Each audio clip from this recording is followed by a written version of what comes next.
दोस्तों 15 जून को गृह मंत्री अमित शाह ने सिपाहियों के नियुक्ति पत्र वितरण कार्यक्रम में डिप्टी सीएम को मेरे मित्र केशव प्रसाद मौर्य कहकर संबोधित किया था।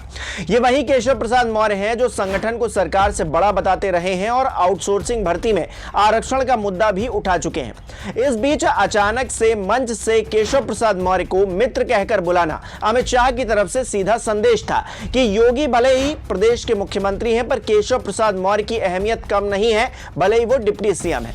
यह सियासी वाकया ऐसे वक्त में हो रहा है जब योगी की कुर्सी पर संकट के बादल छाए हुए हैं और केशव प्रसाद मौर्य पूरे उफान पर हैं।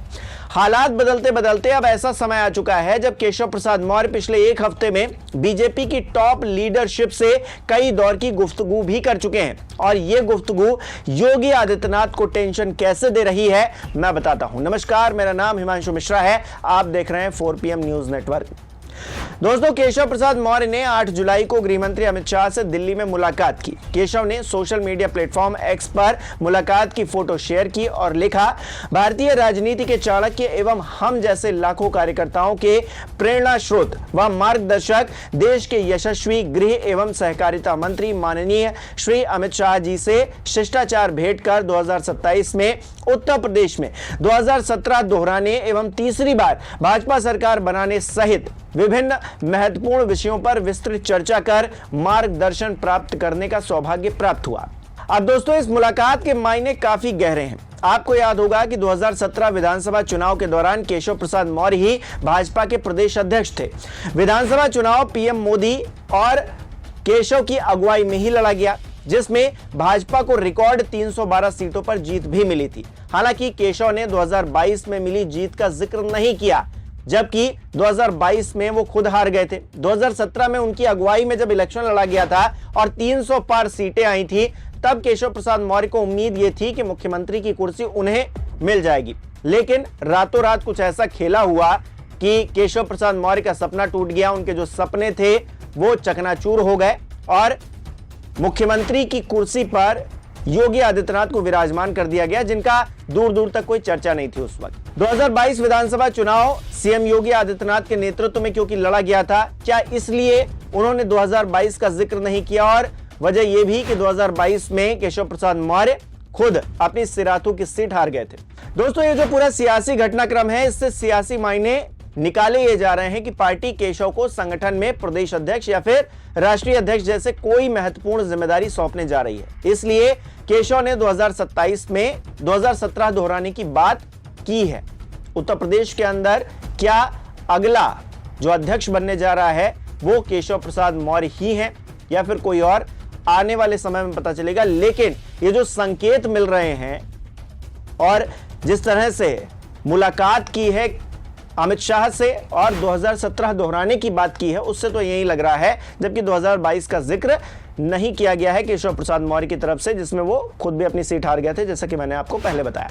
खैर, गृह मंत्री से मुलाकात के अगले दिन यानी कि 9 जुलाई को केशव प्रसाद मौर्य रक्षा मंत्री राजनाथ सिंह से दिल्ली में मुलाकात करते हैं। केशव इस मुलाकात की तस्वीरें सोशल मीडिया प्लेटफॉर्म एक्स पर शेयर करते हैं। जन्मदिन की पूर्व संध्या पर शुभकामनाएं देने की बात करते हैं। लिखते हैं, भारत के माननीय रक्षा मंत्री, राष्ट्र सेवा एवं सादगी के प्रतीक आदरणीय श्री राजनाथ सिंह जी को जन्म दिवस की पूर्व संध्या पर हार्दिक शुभकामनाएं। प्रभु श्री राम से प्रार्थना है कि आप सदैव स्वस्थ, दीर्घायु एवं राष्ट्र हित में सक्रिय रहें। आज उनके आवास पर जाकर शुभकामनाएं प्रेषित करने का सौभाग्य प्राप्त हुआ। आपका मार्गदर्शन हम सबके लिए प्रेरणा स्रोत है।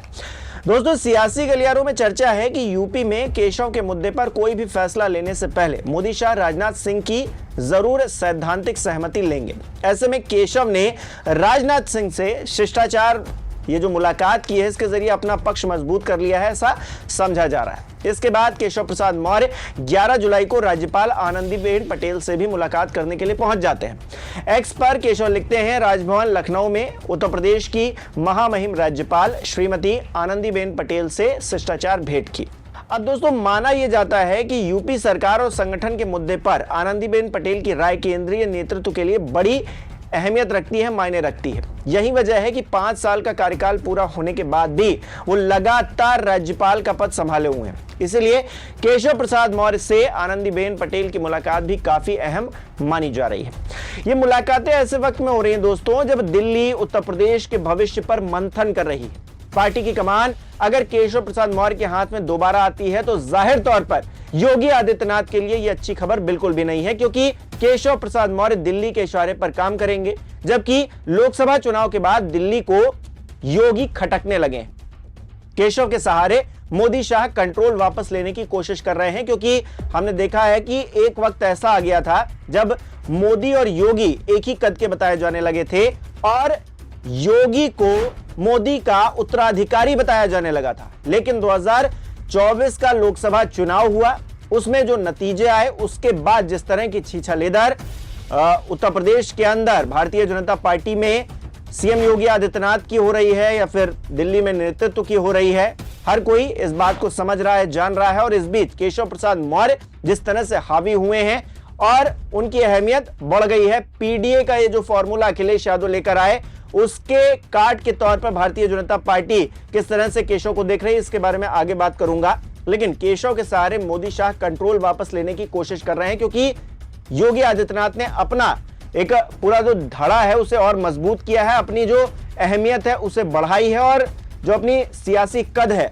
उसको इतना बड़ा कर लिया है कि अब दिल्ली को मुश्किल हो रही है उनके नाम पर फैसला लेने में। ऐसे में केशव प्रसाद मौर्य ही एक जरिया दिख रहे हैं जिसके जरिए कंट्रोल वापस लिया जाए, जबकि बाबा का दम अपने आप में किसी से कम नहीं दिख रहा है। कुर्सी की खींचतान में फिलहाल पार्टी के अंदर का माहौल गर्म बना हुआ है। दूसरी तरफ सवाल वोट बैंक का भी है। अखिलेश के पीडीए की काट भाजपाई हिंदू मुसलमान से तो नहीं कर पा रहे, इसीलिए योगी फेल हो रहे हैं। उम्मीद केशव प्रसाद मौर्य से इसीलिए है।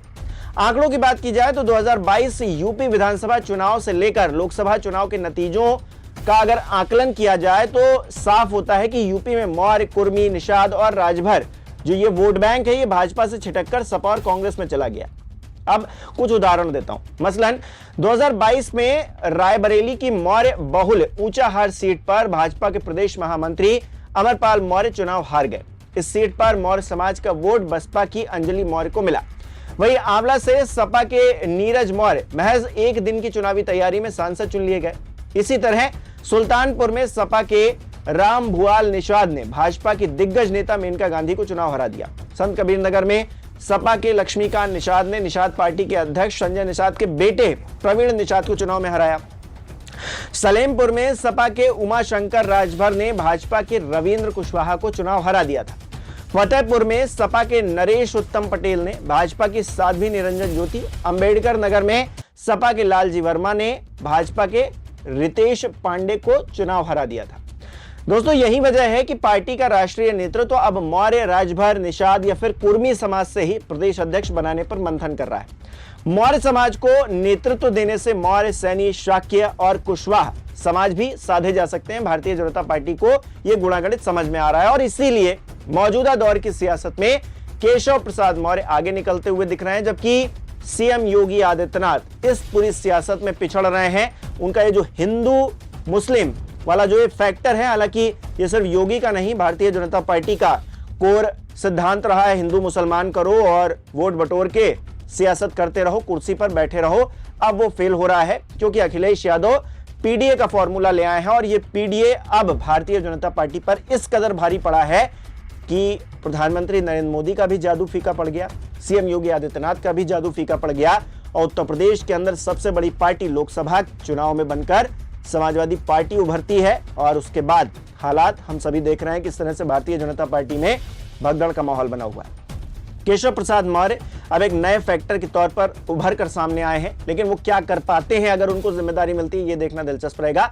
आप किस तरह से देख रहे हैं केशव प्रसाद मौर्य को, और ये जो सियासी गणित बैठाने की कोशिश भारतीय जनता पार्टी का शीर्ष नेतृत्व कर रहा है, उसको हमें कमेंट करके जरूर बताइए। इस वीडियो को लाइक कीजिए, शेयर कीजिए और हमारे चैनल को सब्सक्राइब नहीं किया है तो वो भी कीजिए।